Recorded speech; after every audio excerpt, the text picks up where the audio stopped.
Hi அஸ்ஸலாமு அலைக்கும் J kitchen. இன்றைக்கி நம்ம கிச்சனை பார்க்க போனோன்னா பாவக்காய் தான். பாவக்காய்னாலே நிறைய பேருக்கு பிடிக்காது. ஏன் கசப்பாக இருக்கனால தானே. இதே கொஞ்சம் வேறு மாதிரி ட்ரை பண்ணி சாப்பிட்டு பார்த்தா நிறைய பேருக்கு பிடிக்கும்ல. அதனால் இது எவ்வளோ சத்து தெரியுமா? அதை விட ஒன்று என்னென்னா நோய் எதிர்ப்பு சக்தி இருக்குது இதுக்கு. அப்புறமா சுகர்காரவங்களுக்கு ரொம்ப நல்லது. இந்த மாதிரி செஞ்சு பார்த்து சாப்பிடுங்க, ரொம்ப ரொம்ப நல்லது.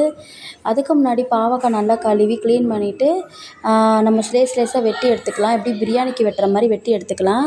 வெட்டி முடிச்சதுக்கப்புறமா வந்துட்டு மஞ்சத்தூளும் உப்புத்தூளும் போட்டு ஒரு 5 நிமிஷம் ஊற விட்டதுக்கப்புறமா பேனை காய வச்சு இந்த மாதிரி கோல்டன் ப்ரௌன் ஆகிற அளவுக்கு நம்ம பொரித்து எடுத்துக்கலாம்.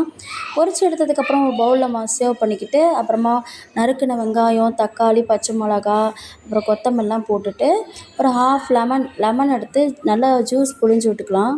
சாறு மட்டும் போதும். நல்லா புழிஞ்சு விட்டதுக்கப்புறமா சால்ட்டு போட்டு நம்ம நல்லா மிக்ஸ் பண்ணிக்கணும். எந்த அளவுக்கு மிக்ஸ் பண்ணுறோமோ அந்தளவுக்கு சூப்பராக இருக்கும். இந்த டிஷ்ஷை எங்கள் ஊரில் என்ன சொல்லுவாங்கன்னா பாவக்காய் சம்பல் சொல்லுவாங்க. நீங்கள் என்ன சொல்வீங்கன்னு சொல்லிட்டு கமெண்ட்ஸில் சொல்லுங்கள். நல்லாயிருக்கும். சாப்பிட்டு பார்த்தா அடுத்த வாட்டி செய்யும்போது ரொம்ப ரொம்ப நல்லாயிருக்கும். ரசத்துக்கு அப்புறம் சாம்பாருக்கெலாம் ரொம்ப நல்லாயிருக்கும். இன்றைக்கி நான் சாம்பார் தான் எடுத்திருந்தேன். சோறு போட்டுட்டு அதுக்கப்புறமா சாம்பார், சைடிஷ் வந்துட்டு முட்டை, அப்புறமா அப்பளம், அப்புறமா வந்துட்டு வாழைக்காய் ஃபிஷ் பொரிக்கிற மாதிரியே ஃபிஷ் எப்படி பொரிப்போம் அதே மாதிரியே வாழைக்காய் பொரிச்சிருந்தேன். அதுக்கு சைடிஷ் தான் இந்த பாவக்காய் சம்பல்.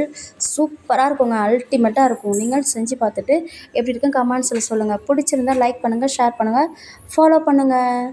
Okay, bye friends.